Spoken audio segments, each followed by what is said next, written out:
There is no, You don't want it yet? no. Yes.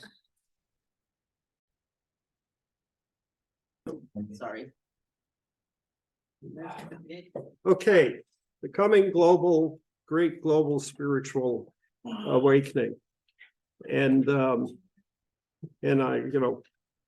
don't know whether to go back and what's supposed to be on the recording or not, because I really am not supposing people are lining up to hear it over the course of the week, but maybe I'm wrong. But what I was saying is in spite of the events of this week, I tend to think in generational terms. What is the big picture? What is the flow of things? And I would say over the course of time, while I can get quite depressed about what's happening in any given week or any given day, the arc of justice bends toward the arc of history bends toward justice. I think that's true. That normally, when you're a little concerned about how things are going, you can say, well, 100 years ago, let's go back and see what life really was like 100 years ago, not what the mythology says, not what the good old days kind of thinking says. 100 years ago, none of us would want to go back to. And so all things considered, things come together and they fall apart. The reason I'm optimistic about a global spiritual awakening, which I believe is happening and that's in terms of the next 30, 40 years. It's not like I'm expecting that next year. It's happening now, but the results of it we'll only know 50 years from now. So, that was a huge paradigm shift in how the world sees itself. And I believe we're right in the middle of that. Now, I believe in that because of interfaith studies I've done over the years. It's part of the Interfaith Book Club. We looked at most of the classics of the world religions and books representing that. And when you know the kind of thinking that's going on all around the world and not just in your neighborhood, you get a different view of what really is happening all around the world. And I would also say that that I base this series, which we'll be in and out of over the next while. I mean, we'll be in this series through the end of the year. In January, Charles Ricks will be taking 3 months, which is that's a treasure to get 3 months of Charles Ricks. And I believe he'll be talking about Old Testament and intertestamental notions of afterlife. It's part of what he's teaching in New Brunswick Theological Seminary. And that will be great, but then probably after March, we'll come back to this series. A lot can change very quickly in the ongoing momentum of our church family, but that's the default position, let's say. Scott. Sandy, I think someone needs to be ahead of. There you go. Good, thank you, Scott. Okay, the other part of these studies, why I think through these kind of studies, is that my ministry and my thought patterns very much cross the intersection between theology, history, and sociology. All three of those have interested me over the course of my lifetime. And I wear the sociology one kind of lightly, but it was actually the first one. That's what my undergraduate degree was in a year of graduate studies. I still tend to think sociologically. What is the broad pattern of culture? That's what sociology is often doing. And why is that the pattern? And so that's a natural way for me to think. Another natural way for me to think is history. Studies largely in medieval history, but just learning how to think historically. And then and then theology. And well, theology came in before the history chronologically, but what I'd say is learning to think historically is fundamental to getting scripture right, because scripture is embedded in history. And a lot of people will just read scripture like it was written yesterday to them. And that's a natural way to read it. It's flat-footed, 2,000 years means nothing, or 3,000 years or whatever. It's just, that's God's direct word to me today. Really, you know, thinking historically actually gets you back to what the writers actually intended. And so that becomes important. Okay, that's the introduction and some of the background of why I'm excited about this and what my maybe biases, strengths, weaknesses may come up. Here's the opening thought. Are you a half full or a half empty kind of person? Are you a half full or half empty kind of person? The now you know what I'm talking about is the glass half full or half empty, and why? And do you tend to see things first coming together, or do you first see them falling apart? Where does your radar?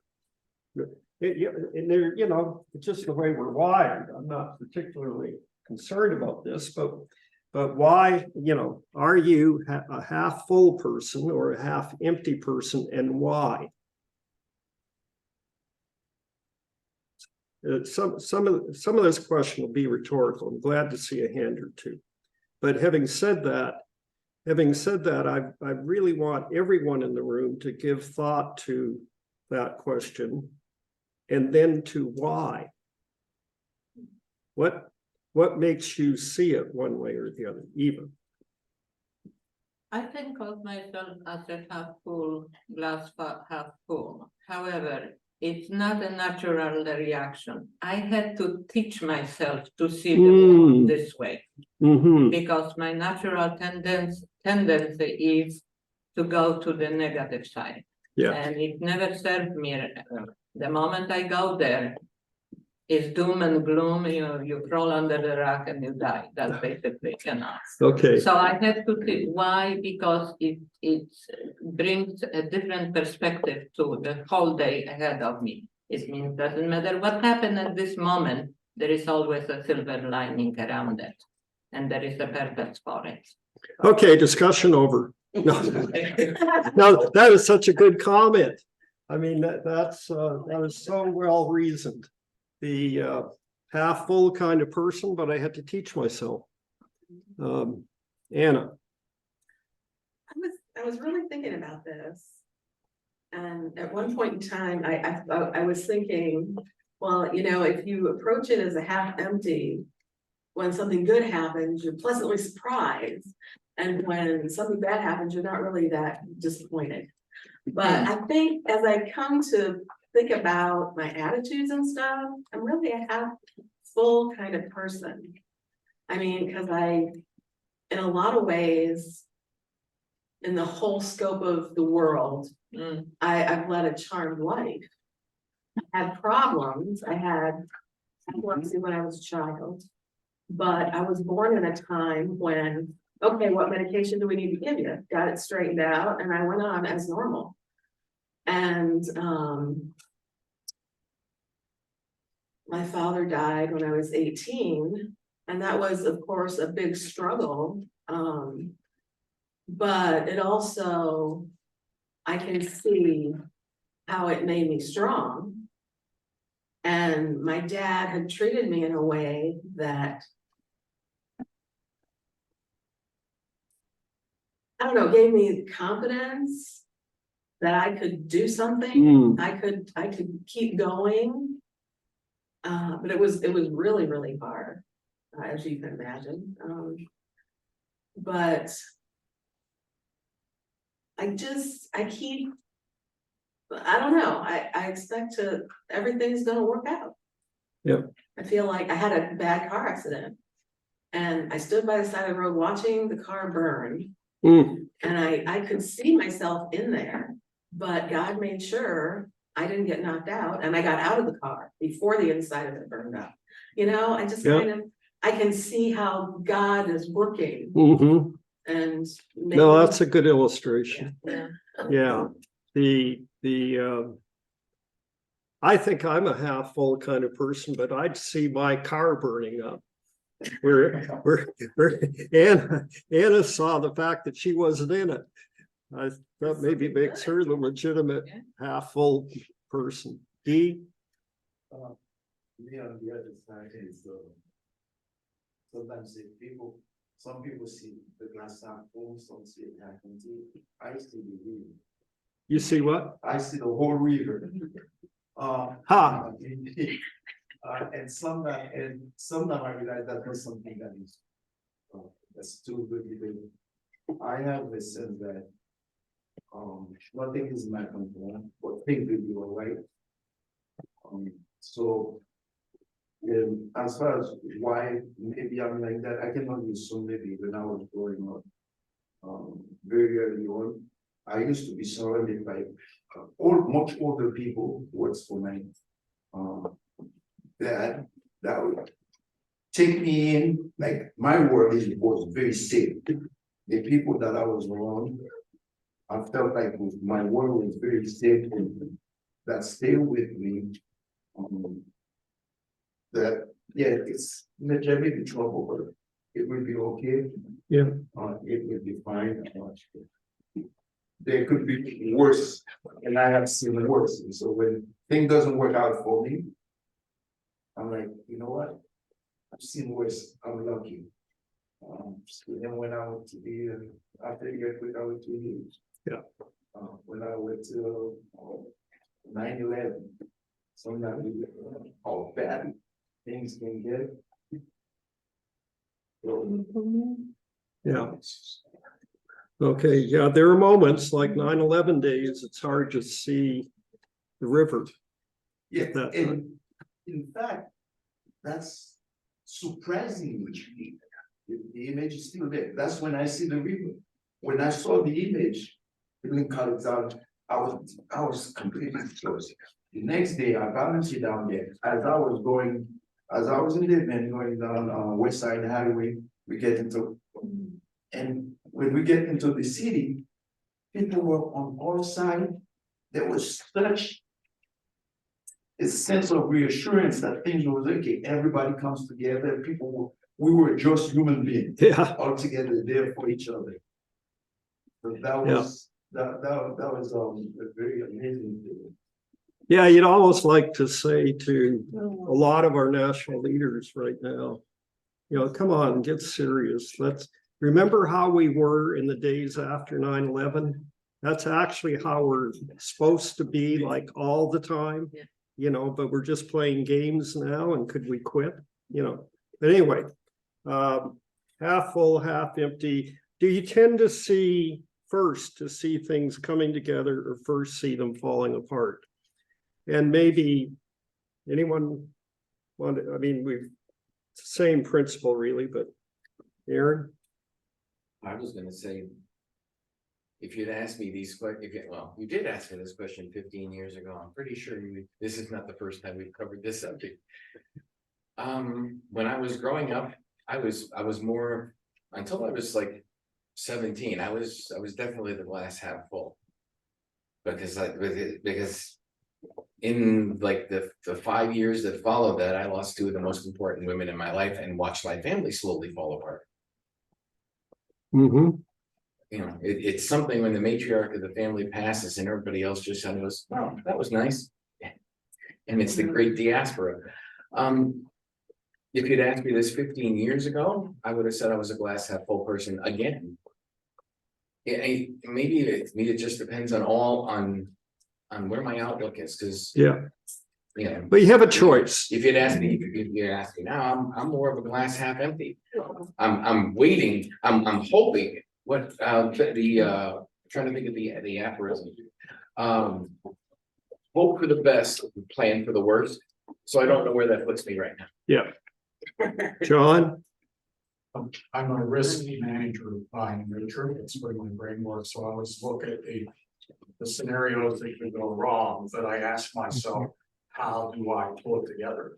What can I do to make it work out better? Yeah. Of course, things can go south. What am I gonna do about it? Scott? Well, if I'm really honest, I'm always thinking of falling apart first, but. And I still do, I mean, I think that's human nature. Yeah, I think it Just is too. Brace yourself for something bad is going to happen, it's hilarious, you know, Julia and I will talk about. Some scenario where something bad might happen, and like, what are the odds? Well, the odds are really small. But you're just so focused on. Yeah. Wait for it, it's gonna fall apart, so I have to be honest about that, but. As I get older, and I'm sorry for the people in the room that are under 60, you'll get there eventually, but. As I get older, you experience this falling apart and coming together, falling apart and coming together over and over and over again. And you just know, okay, something is falling apart. Our church has had a lot of falling apart lately. Globally, things are falling apart right now. But they always come back together, so. That's the assurance, even in the anticipation of the falling apart, I'm like, this is not gonna last forever. Right. And it is going to come back together again. Yeah. And that's the connection between the two. You may think of things very quickly as falling apart, but you look back in your life and they always come together too. And Robert? Well, all this is making me think about optimism and pessimism, Right. falling apart, coming together, glass full, glass empty.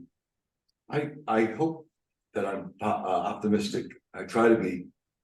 I hope you all think I'm optimistic. Thank you. We think you're optimistic. Let's take a vote. Robert, optimistic? No, yeah, Thank you. you come across as optimistic. Thank you, Jim. Great. Okay, I want to talk a bit about sources for this set of studies. Or it's maybe not so much sources as points of inspiration, what inspired these studies. And what I would, Aaron caught me out. It may not be the first time you've covered this kind of thing. Okay, but here's what I would say. Yeah, I've preached on it a lot. I've never done it in class. You've never covered it before. I have. You see the difference there? I mean, we've preached on that series. You've seen bulletin articles, but what's not happened is having discussions on it, on actually owning it yourselves. And that's why when, okay, back into the breach and you get a chance to, what do we need to talk about that I thought was important, but didn't really give other people a chance to weigh in? And that's what this is about. Some sources. An author and religious commentator, Phyllis Tickle. I would change the last name, but if it were me, but anyway, still a remarkable writer and thinker. In a 2012 book, The Great Emergence, How Christianity is Changing and Why, observes that every 500 years, I like this image she comes up with, every 500 years, the historic church holds a huge rummage sale. So it drags out things it's been doing, things like doctrines, traditions, and practices, and sorts them out to see what should be kept and what should be thrown out. Yeah. And so she makes this point about every 500 years. And then another one of my writers I most enjoy, Diana Butler Bass, picks up this theme in a 2010 book called A People's History of Christianity, The Other Side of the Story. It's an interesting book. And what she's saying is there is a history of Christianity, the received history on Christianity. You go to the history books And what the received history of Christianity is the story of conflict and power. That's essentially what the history of Christianity, as it's told, is conflict and power. And her book, The Other Side of the Story, is, and while all of that is going on, there's a strong undercurrent that's based on love and service. And more often than not, more people are engaged in the understory than the upper story. But the headlines always tell you that upper story and ignore all the patterns of service and love that are also part of church history. But then she also, in a 2013 book, talks about Christianity after religion, the end of church and the birth of a new spiritual awakening. In other words, she picks up on Tickle's theme and reinforces it. And I think back as a church historian and think they're essentially right. There is something about the years 500,000, 1,500, and now 2,000. And 300 years from now, I think people will see some kind of a rough pattern if you allow those dates to be approximations. But after the history of the early church and the church fathers, the fall of Rome is pretty close to 500. The date we usually come up with is 476, but it's in that 6th century that a man named Benedict starts creating monasteries. And it comes up with the Benedictine order. And then ever since then, monasteries have been a central feature of church history. And so the Benedictine reform, and there was a pope called Gregory the Great, Benedict the Great, Gregory the Great, both in the 6th century, and they both map out where the church is likely. The church is very different after them than it was before. You get to 1000 AD, and in the 11th century, you have what medieval historians call the Papal Revolution. Well, you have a number of things around 1000 AD.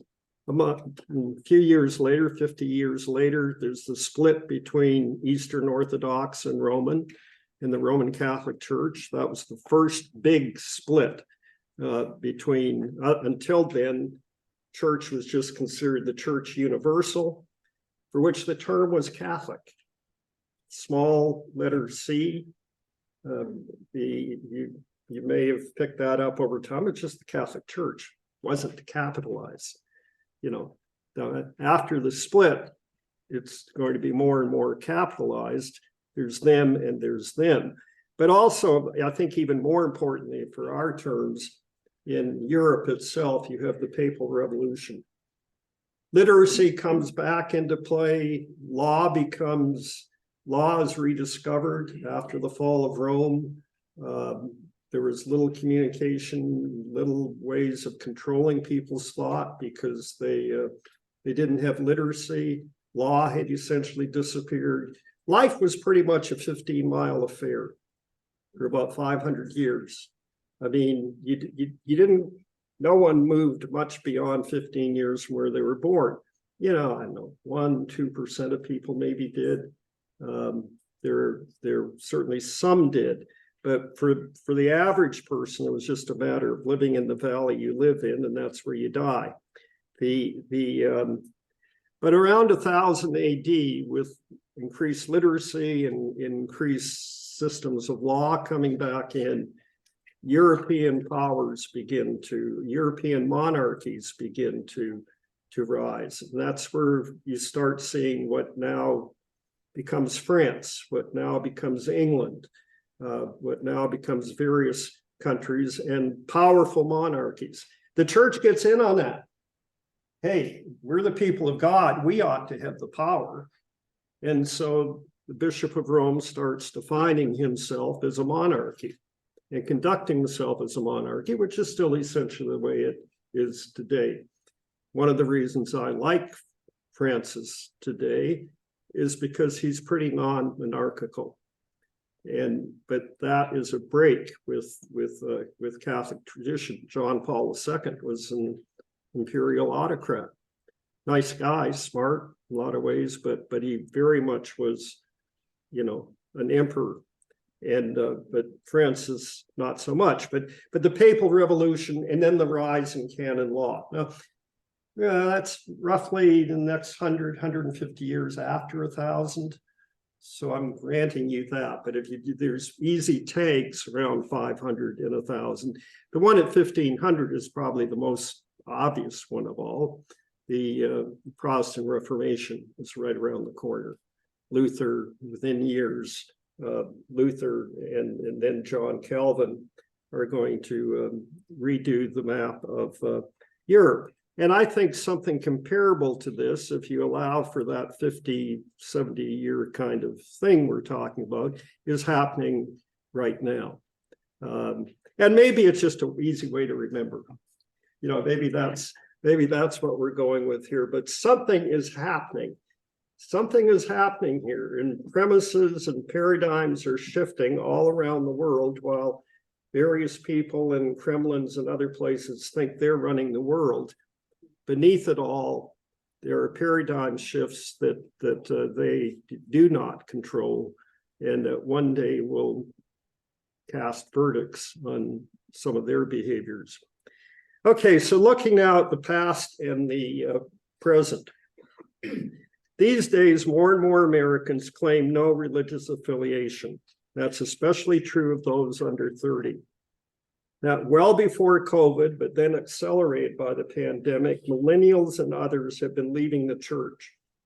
Just for a reference point, millennials are taken to be those who were born between 1981 and 1996. So the youngest ones are now 27 at this point. People in their 30s and early 40s, Generation Z coming after them. I will talk about millennials, but essentially it's the beginning of flow of generations. The leaving the church. Why? One thing that keeps coming up, and that's what this particular unit is about. One thing that keeps coming up is that many are now weighing churches against the teachings of Jesus and their own experiences, and finding the churches wanting, weighed in the scales and found wanting against the teachings of Jesus.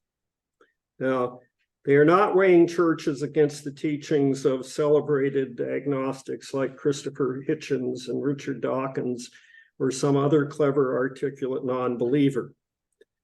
Such people exist and they make good money writing their books, but I don't think they in particular carried the day, and that they're not convincing people. They're probably articulating what a lot of people have been thinking.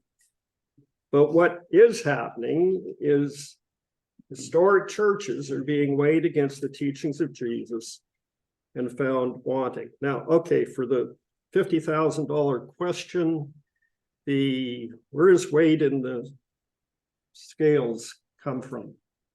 Where's that idiom come from, that concept? Scale of justice? The what? Scale of justice? What could? Or the weights in the marketplace, way that. Okay, let me rephrase the question. What biblical story does it come from? Because I think. The money changes in the temple. Well, you're flowing through biblical literacy. So, but you have not yet won the $50,000 question. Story in scripture. This would be a $50,000 question, I think. The Good Samaritan? what? The Good Samaritan? Good Samaritan.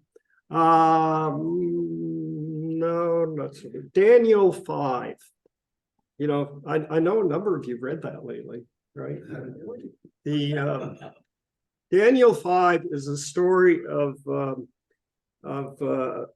Babylonian King Belshazzar, who's holding a great feast one day, and suddenly a hand emerges in the room and writes 3 things on the wall. You know, this huge hand. And he probably because he has an uneasy conscience anyway, wasn't a particularly good king. He's pretty uneasy about where this, I guess I would be too, you know, a hand just starts running across that wall over there. And We just painted it, Bill. Eddie's gonna be so upset, Yeah. but we're all gonna be upset, as in, what does that say and what does that mean? Well, to make a long story short, Daniel is eventually found and he can interpret it. And what he says of King Belshazzar is, you have been weighed in the scales and found wanting. That's God's verdict on Belshazzar. And from then on, that becomes an idiom. It probably leads to some of the things Anna was talking about. But the original story is Daniel chapter 5. Okay, so they're weighing churches against the teachings of Jesus and finding them wanting. Anyone want to react to that right now? Anna. Well, I actually find it a little bit, optimistic. They're studying the teachings of Jesus. Yeah, I mean, you can't go, I mean, if they're honestly seeking to find out what Jesus meant and to follow that, of course, no church is perfect. Yeah. Because it's made up of people who are not perfect and, you know, if they're honestly seeking that, I don't think they can go too far wrong. okay, that, yes, exactly, Rosemary. Yeah, okay, Anna, we were a little bit wondering whether her glass were half full or half empty. Now we know it's half full. Okay, yeah, I mean, this is part, you know, this comes across as bad news to the people who are the custodians of the church as it is. The institutional church needs to be preserved just as it is. This comes across as bad news. Doesn't come across as bad news to me. It means the teachings of Jesus are getting out there and actually registering with people. And I'm with Anna. Okay, so many folks these days seek compassion, decency, common sense, and inclusiveness, but in their own experiences, they have not found these things in churches, mosques, and synagogues. And so they seek to make sense of a church, of a God they still believe in, but whom they struggle to find in organized religion. I mean, what the polls tell you is a real decline in trust in organized religion, essentially across the board, with a few exceptions here and there. But it's not that they don't still believe in God. That's not really the issue. But they will not go to churches they find to be less moral than they themselves are. They will not go to churches that they find to be less moral than they themselves are. My question, should they? Should they go to those churches? And that's going to be the concluding question. Aaron? I don't know, I have mixed feelings. You cannot change an institution from without. You know, it's like saying, I don't like the governor, but I'm not gonna vote. Yeah. Well, then you're stuck with what you've got. Yeah. You know, you find a church that might be close to what you believe in and hopefully be influential. Especially if you're young, if you're younger, the 30 somethings, the 20 and 30 somethings are going to be the next leaders of the church. So if you're there already, when the time comes, you can move the church in the direction you see it should be going in. If you're standing outside the church door banging on it going, y'all are wrong. Yeah. Well, they're just gonna go away, little boy, and play in the sandbox. Scott? It's a qualified answer.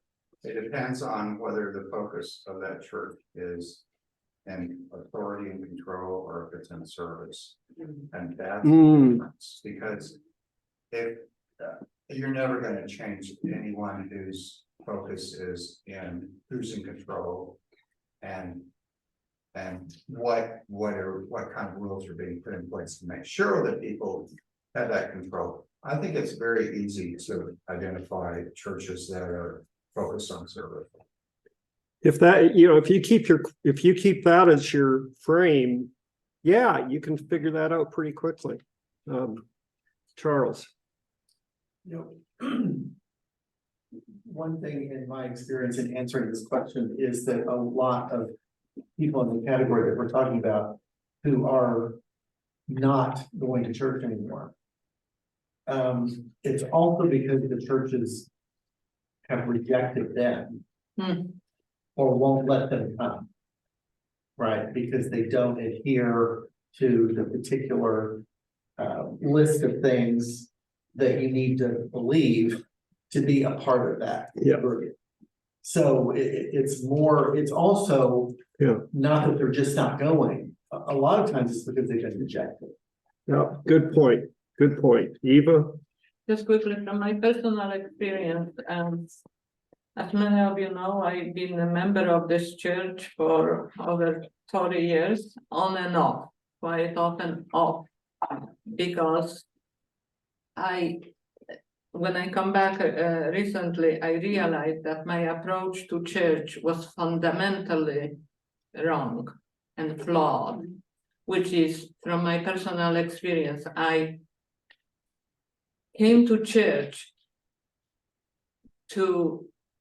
I asked church to make me feel whole, to make me feel happy, to do for me something, okay? Yeah. And I remember this time when I came back, something shifted in that approach. And I remember John F. Kennedy, don't ask what the country can do for you, ask what you can do for the country. And then the same approach, I came back and I didn't ask of people who are just human, that they can make me whole. I came with the approach to what can I bring to the church to make it whole, to make it better. And that may be what many people are searching for, to make themselves that from that self and selfish approach. I want you to make me feel better. And if you don't, I don't like you. I am not going to play with you. I am taking my toys and going somewhere else. And somewhere else is the same thing. Yeah. So that. Okay, we're on the clock now, and I see two hands, which I will get to, but no more. Okay. David? You know, I look at it from the perspective of watching my family over 5 generations attend church. And so I think about how different my grandmother's life was relative to my son's life. And my grandmother, who fled China with the Japanese invasion, she was a lifelong devoted Christian. She read her Bible diligently every day. And she recognized how bad the world can be and how blessed she was, even in spite of the atrocities that were committed by the Japanese forces in China. My mother fled with my grandmother, and she likewise, but probably not to the extent of my grandmother in terms of the faith. And like when we would say grace during dinner, it would be like 5-minute prayer. And we would say, oh, we're gonna say a prayer, we're gonna be bowing our head for 5 minutes, because she's thanking everybody and everything. And then I think about Derek, you know, Sunday morning, is he at church right now in Hanover? Probably not. And my mother's asked about that. So, you know, I see with Americans, you know, in our world, we've become very comfortable. We have we take for granted the creature comforts we have. I think about South Americans and others, but very devout religious Catholics. You know, they've suffered and they have this sense that they need to rely on our higher power to have safety, security, and comfort in their life. And we as Americans, sometimes we forget that and we lose sight of that. And so we've lost this sense of there is hope in putting our faith in something above what we can control, what we can buy, and things like that. Well put. Scott? I'll make it short. We have to stop insisting on owning people's spiritual journey. And by that, I mean, You know, I have these conversations every once in a while with someone I'm connected to who's not particularly religious. Who would say, I can never believe in a God who could, Hmm, and fill in the blank. Well, my response is two words, then don't. yeah, Don't. don't believe in that God. And so the real question is, and Laconia is the best at being open-ended about this and asking the right question. The real question is, what is preventing you from continuing your spiritual journey? Yeah. Hmm, And we have to trust that God is in that. Yeah. Because we can't say, well, come along with me, I'll show you what I'm doing. I mean, you have to empower people to continue their spiritual journey. thank you, everyone. Thank you. Aaron and Aaron, Ben. sorry, it wasn't paying attention to you. Oh. Are you okay? Then we're gonna. Those are